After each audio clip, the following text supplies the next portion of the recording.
नेपाल बिग्रियो, नेता चोर हुन्, नेताले नेपाल लुटे, नेपालमा त केही गर्नै सकिँदैन, राजा फेरि ल्याउनु पर्छ भन्नेहरू आन्दोलनको नाममा आफै चोरी गर्दैछन्। नेपाल बिग्रियो भन्नेहरू नै ढुङ्गा हानी बिल्डिङमा आगो लगाउने जस्तो काम गर्दैछन्। अब मलाई यो भन्नुस् कि प्रब्लम खाली सरकार र नेपालमा मात्र छ कि तपाईँ, म र हामी जस्तो जनतामा नि छ? नेपाल सरकार हाम्रो लागि केही गर्दै छैन भन्नुहुन्छ, तर मलाई यो भन्नुस्, तपाईँ देशको लागि छोड्नुस्, आफ्नै लागि के गर्दै हुनुहुन्छ? के तपाईँ नयाँ स्किल सिक्दै हुनुहुन्छ? के तपाईँ डेली नयाँ नलेज एक्वायर गर्दै हुनुहुन्छ? के तपाईँ आफ्नो र आफ्नो फ्यामिलीको रेस्पोन्सिबिलिटी लिँदै हुनुहुन्छ? ब्लेम गर्न त जुनसुकै मूर्ख व्यक्तिले नि गर्न सक्छ, तर रेस्पोन्सिबिलिटी लिनु चाहिँ गाह्रो हुन्छ। देशलाई दोष दिनुभयो, नेताहरूलाई दोष दिनुभयो, के त्यसले तपाईँको लाइफ सुध्रियो? के देश सुध्रियो? नाइ है। जति टाइम हामी अरूलाई ब्लेम गर्नमा लगाउँदैछौँ त्यति टाइम आफ्नो इम्प्रुभमेन्टमा लगायौँ भने हाम्रो लाइफ आफै बेटर हुन्छ। देश राम्रो बनाउने रेस्पोन्सिबिलिटी नेता, सरकार र राजामा मात्र हुन्न, हामी जनताको पनि उत्तिकै ठुलो रोल हुन्छ। लिडर जुनसुकै आए नि, यदि हामी जनताको सोच चेन्ज भएन भने केही नि चेन्ज हुन्न। अहिले 90% युथ नेपाल छोडेर विदेश जान खोज्छन्, भन्छन् नेपालमा अपर्च्युनिटी नै छैन, नेपालमा पैसा कमाउनै सकिँदैन।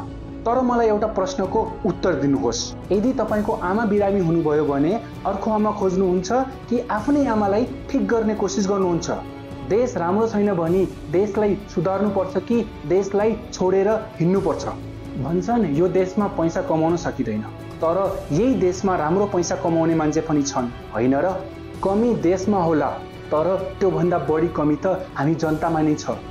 अब त सब राजा राजा भन्दैछन्। यदि राजा यति नै राम्रो हुने भए डेभलप कन्ट्रीहरूले राजा किन हटाए?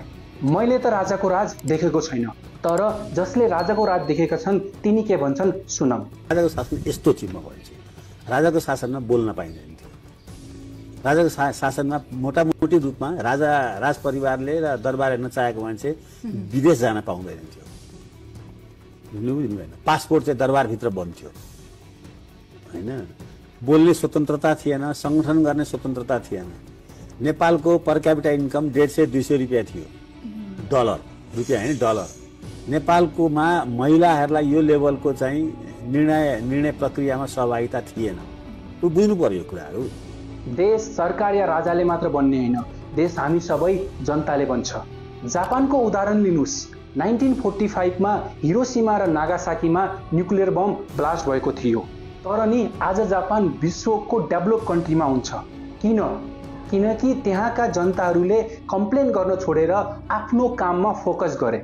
डिसिप्लिन र हार्डवर्कले जापानलाई अगाडि बढायो।